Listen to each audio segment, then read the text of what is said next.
Hey guys, welcome to my newest video for today. For today's video, I'm going to be doing my ranking the film first time viewings that I got to during the month of May. I managed to watch 8 first time viewings this month, which is better than I have been doing because I started off the year so strong with like 24 first time viewings, and now we're sort of then we reached a point where I was lucky to watch 3 or 4 a month. But now that I'm getting back into the cinema again, my movie, like, first time viewings have, like, gotten a lot higher. So I've got a mix here. I saw 4 movies at the cinema. 2 were out of my own collection. 1 was a streaming, and 1 was a rental.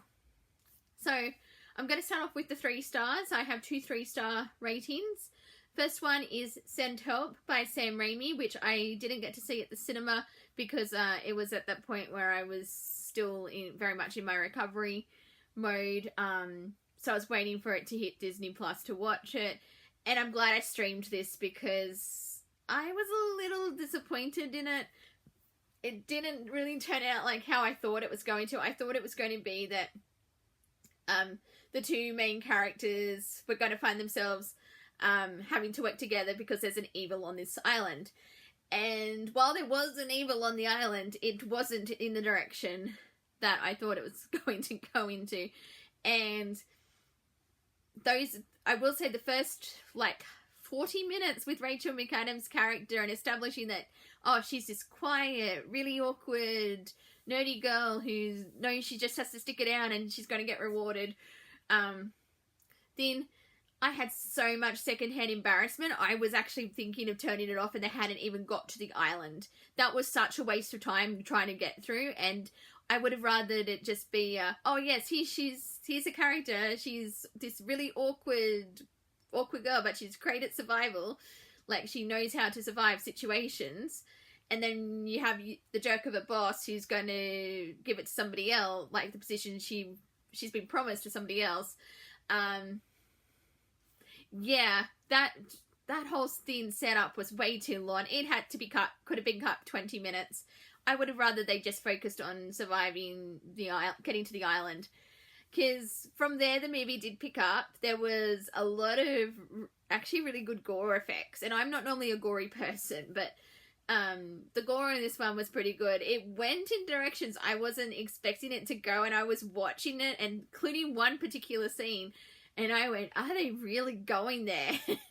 And they didn't, but it was sort of, you were just like, ugh, just the whole time that was happening. Yeah, and as I said, I gave this a 3 out of 5 stars. It had potential, and it's also, like, being a Sam Raimi movie, but it just didn't live up to what I was expecting. It was an okay watch, but I'm not in a hurry to ever revisit this one. So that was Send Help. And then I watched King Kong Escapes, which was from my own my personal collection. This was one of the cheesiest movies I've ever seen before. I gave it a 3 just because I laughed so much at some of the cheesy lines. And I still can't get over the whole, oh, there's only one person who could have done this. It's my old enemy, Doctor Who. The enemy was called Doctor Who, so me being a Whovian, I cracked up laughing at that one. So, it wasn't a great movie, but I gave it 3 out of 5 stars just because I found some things entertaining in that. But I'm probably never going to rewatch this one again. So, kind of sucks that I own it, but oh well. Then we move into the 4-star movies. The first one is the first on my cinema watches for May. I went with a group of my friends to see The Devil Wears Prada 2. I did not do a rewatch of the first one in preparation for The Devil Wears Prada 2, but I didn't feel that lost going into it. They pretty much set up as a new movie because they're like, oh yeah, these characters used to work together, and this is the situation we're in now. So I kind of like that there wasn't a lot of backstory from the original needed, just that the characters have grown up and a lot's changed in 20 years. I liked this one. It was a fun time. It went in directions I wasn't expecting it to go in. Like, I thought for sure the owner of the company was going to bypass Meryl Streep's character and give the promotion to his son. I thought that was the direction that storyline was going in. I was wrong. So, but yeah, it was, yeah, definitely an interesting movie. I did find it interesting that Anne Hathaway's character's love interest was also an Australian in this movie. I don't know if there was like a contract clause in that, because obviously in the first movie, her boyfriend was Simon Baker, the mentalist guy? Yeah, he was in the first one, and it's like in the second one there's another Aussie. So being Australian, I just thought that was hilarious. And yeah, it was just sort of fun seeing like all the different cameos, the fashion. It was it was a fun way to spend an afternoon with a bunch of my friends. So I gave it 4 out of 5 stars.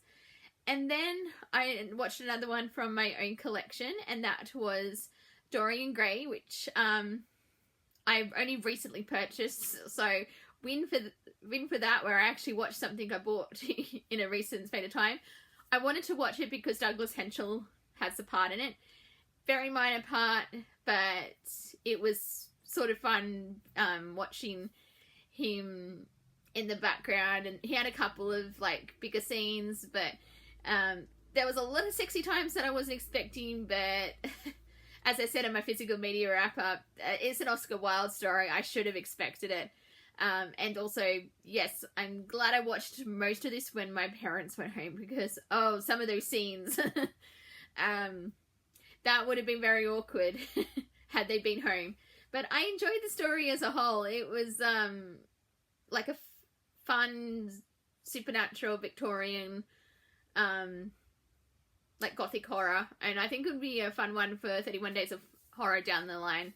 So again, this one got a 4 out of 5 stars. And then the other one that I gave a 4 out of 5 stars was Primate, which I missed out at the cinema back in January. I rented this one because it dropped to $7. This was interesting because within the first opening like sequence, I thought this was going to be an hereditary situation where there's a certain point in the film and I'm like, I should have just switched it off because it was too traumatizing. I didn't turn it off because I got really curious about how they were going to survive this killer chimp, and I actually liked how they sort of all the survivors were sort of gathered in the pool, and that's where they were for most of the movie. There were a lot of graphic kills, a lot of gory kills, and yeah, that's where I'm either getting better with like sort of the body horror / gore, or I don't know what that says about me, but yeah, I watched this and then I went, some parts I did sort of went, oh no, and sort of averted my eyes a bit but I was curious and I wanted to see how the story ended. I probably won't rewatch this one again if I'm being honest, but it was fun watching it while I had it on. I gave it 4 out of 5 stars. And then we move into the 4.5 movies. Both of them are cinema watches. The first one that I have is Michael. I thought this was done really well. Jafar Jackson did an amazing job as Michael. Just from the way he really like had his uncle's mannerisms and his movements down pat. It was like you were actually watching Michael Jackson in a movie about Michael Jackson. The cinematography was done well. The costuming was done well. It doesn't shy away from what a terrible father Joe Jackson was and the abuse he inflicted on his kids. Yeah, so the opening sequence, like scenes, were really hard to watch in that one. I did like how the story was they did jump like from, this is where they started, this was the beginnings of it all, and this is when Michael became like a superstar. I could tell there was a lot of editing done. You could tell like a lot of scenes had been removed, and that was why this didn't get a 5-star. The editing was really choppy, and I know there's been legal issues. People have sued the production. They had to change their whole ending. So, and people didn't want to appear in the movie, even though they'd been cast, they'd shot the scenes. Yeah, you could tell the editing was a bit of a mess, but the actual story itself, the performances, they were all solid, 4.5 out of 5 stars. And then I watched The Mandalorian and Grogu, and this was just a fun Star Wars film. I don't care what anyone says about it. It was just fun seeing Mando and Grogu on the big screen. There was a lot of tender moments, funny moments. I don't know, I just had a great time. It was a whole lot better than Season 3. And if Season 3 had random episodes like this one, I wouldn't have hated it. The Coruscant scenes so much, because those episodes were just dull, and where they're actually doing the bounty hunting is so much more interesting, and I had fun with this one, and I love Grogu, so there were no complaints from me there. So yeah, as I said, 4.5 out of 5 stars. And the movie that I gave 5 out of 5 stars to, that I was not expecting to love as much as I did, The Sheep Detectives. And let me tell you, I was not expecting to get emotionally attached to a whole bunch of sheep, and then I would be spending the third act of the movie bawling my eyes out because of scenes that happened in this film. Oh, this was a emotional roller coaster, because 1 minute you're laughing at the jokes, and there were some really clever jokes in this movie, and then the next I was sobbing after a certain scene that happens, and then I sobbed again because we got more revelation about Hugh Jackman's character and why he named the sheep the way he did. And then I sobbed again at the end. So, yeah, I spent most of, as I said, that third act sobbing, because I wasn't expecting it to be emotionally gut-wrenching, and there we go. But I loved every minute of it.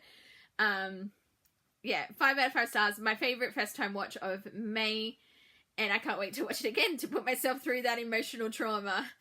But those are the 8 films that I watched during May 2026. Thank you guys for watching, and until my next video, I'll see you guys next time. Bye!